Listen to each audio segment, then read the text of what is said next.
We are speaking of lasciviousness that comes from Galatians chapter 5, verse 19, as we continue our discussion of the works of the flesh and the fruit of the Spirit.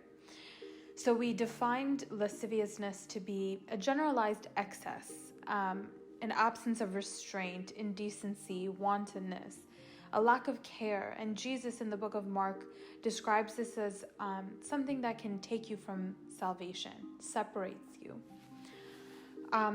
Paul and Peter both reiterate the same sentiment when they say that this is something that is not of the self that is acceptant of Jesus. This is the old self, the pre-Jesus acceptance self. They did it. But who you are now, accepting Jesus, pursuing the Holy Spirit, this person does not engage in such behaviors. And the reason for this is in 2 Corinthians chapter 5, verse 20.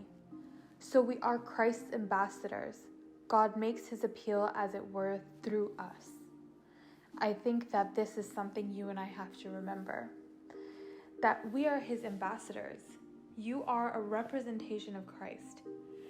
When people see you, even in public, even if they're strangers, they should still see Jesus inside of you. Even if they don't know Jesus, they should be able to identify that something is different inside of you, in your general conduct, in the way that you treat other people, the way that you speak, the way you carry yourself. It is because we are Christ's ambassadors. Again, if you come to 1 Peter chapter 2, verse 9, it says here that you are a chosen race, a royal priesthood, a dedicated nation, God's own purchased special people, that you may set forth the wonderful deeds and display the virtues and perfections of him who called you out of darkness into his marvelous light. This is our mission while we're on the world. We have to represent him because we are part of his royalty, his kingdom. And in displaying the virtues and the perfections of him who has called you out of darkness, you are no longer slave to the things of the world or the ways of the world, and into his marvelous light. When people see that light in you, you can now tell them about Jesus. And you can start to let the world know exactly who God is just by your simple demeanor. Without acting in lewdness. That's another translation or a synonym to this word. Without acting with a lack of care, but caring about these aspects of your life. Speaking decently, our speech, it matters. Even in the presence of friends, it matters.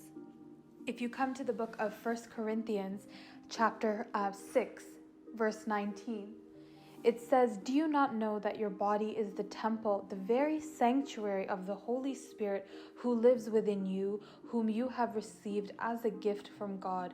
You are not your own.